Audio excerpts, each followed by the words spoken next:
नमस्कार दोस्तों, मैं हूं ममता तिवारी और आप सभी का स्वागत करती हूं मेरे चैनल ममताज वे में। कैसे हैं आप सब? तो चलिए दोस्तों, आज हम इस वीडियो में जानेंगे मैं सोमवती अमावस्या की पौराणिक जो कथा है सोना धोबिन की। लोग पूजा के बाद कथा जरूर सुन लीजिएगा, क्योंकि इस व्रत में कथा बिना सुने व्रत संपूर्ण नहीं माना जाता, अधूरा माना जाता है। तो आप लोग कथा आज के दिन जरूर सुन लीजिएगा। तो आप लोग बने रहिए मेरे साथ मेरे चैनल पर। अगर आपको मेरा वीडियो पसंद आता है, कथा पसंद आता है, तो प्लीज चैनल को सब्सक्राइब कर दीजिएगा, वीडियो को लाइक कर दीजिएगा। तो चलिए शुरू करते हैं। अमावस्या के दिन अगर आप पूजा पाठ कर लेते हैं, वहां बैठकर हम कथा सुनते हैं, या आप घर में भी आकर कथा सुन सकते हैं। तो कथा किस प्रकार से है? तो कथा है कि एक गरीब ब्राह्मण का परिवार रहता था। उस परिवार में पति पत्नी के अलावा एक उनकी पुत्री भी रहती थी। वह पुत्री धीरे धीरे बड़ी होने लगी। उस पुत्री में समय और बढ़ती उम्र के साथ सभी स्त्रियोचित गुणों का विकास हो रहा था। वह लड़की सुंदर, संस्कारवान एवं गुणवान थी, किंतु गरीब होने के कारण उसका विवाह नहीं हो पा रहा था। एक दिन उस ब्राह्मण के घर एक साधु महाराज पधारे।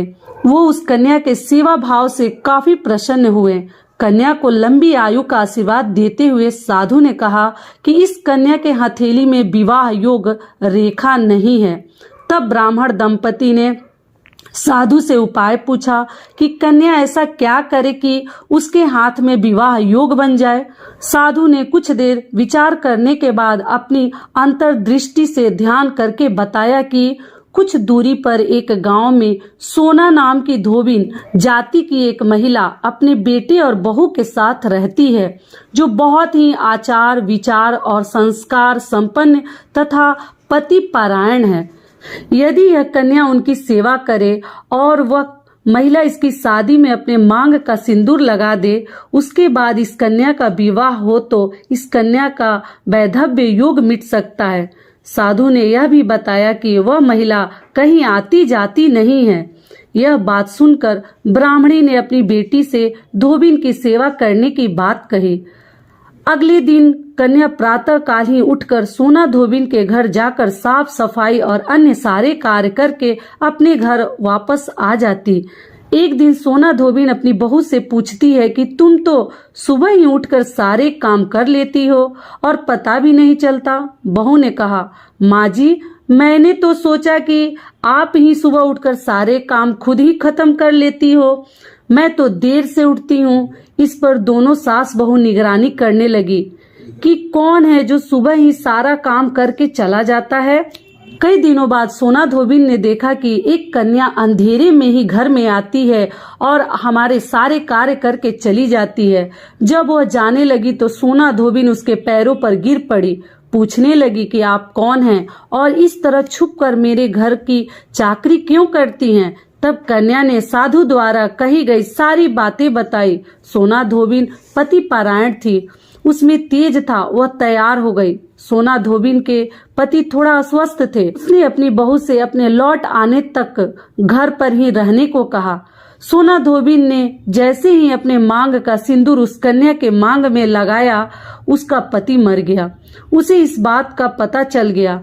वह घर से निराजल ही चली थी, यह सोचकर कि रास्ते में कहीं पीपल का पेड़ मिलेगा तो उसे भौंरी देकर ही परिक्रमा करके ही जल ग्रहण करेगी। उस दिन सोमवती अमावस्या था।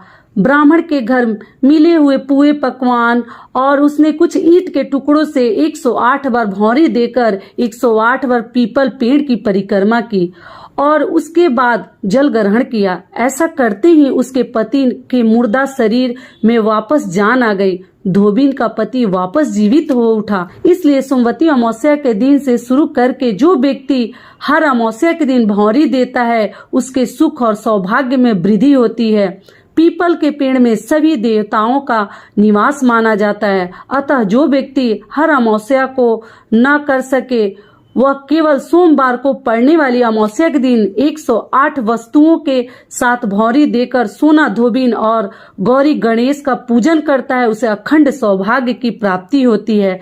ऐसी परंपरा है, तो हम सभी महिलाओं को जरूर करनी चाहिए। और किसी किसी राज्य में देखिए धान पान हल्दी सुपारी के साथ मतलब शुरुआत की जाती है, लेकिन हमारे तरफ ऐसा नहीं किया जाता है। इस कथा से हमें यही लाभ मिलता है कि हमें जरूर परिक्रमा करनी चाहिए। ठीक है, तो अगर आपके यहाँ कई ऐसी मेरी बहनों ने पूछा भी है कि दीदी धान पान से उठाते हैं, तो हमारे तरफ ऐसा नहीं है। अगर आपके यहाँ धान और पान से पहली बार उठाते हैं तो आप लोग जरूर उठाइएगा। हम लोग के यहाँ मिठाई और फल मेवा मिश्री से ही भांवर दिया जाता है, फेरी लगाया जाता है और उसके बाद ब्राह्मण को दे देते हैं, या ननद को या भांजे को या अपने बच्चों को भी दे सकते हैं। ठीक है, जो ही चीज से हम लगाते हैं फेरी। तो ये कथा हमारा यही तक का था और सारी बातें मैं आपको समझा भी दी। आशा करती हूँ कि इस वीडियो से आप लोग को बहुत अधिक लाभ मिलेगा। फिर मिलती हूँ एक नए वीडियो में, तब तक के लिए नमस्कार। स्वस्थ रहिए, सुरक्षित रहिए और जहाँ कहीं भी रहिए खूब खुश रहिए। और वीडियो पसंद आता है तो प्लीज चैनल को सब्सक्राइब कर दीजिएगा और वीडियो को लाइक कर दीजिएगा। धन्यवाद।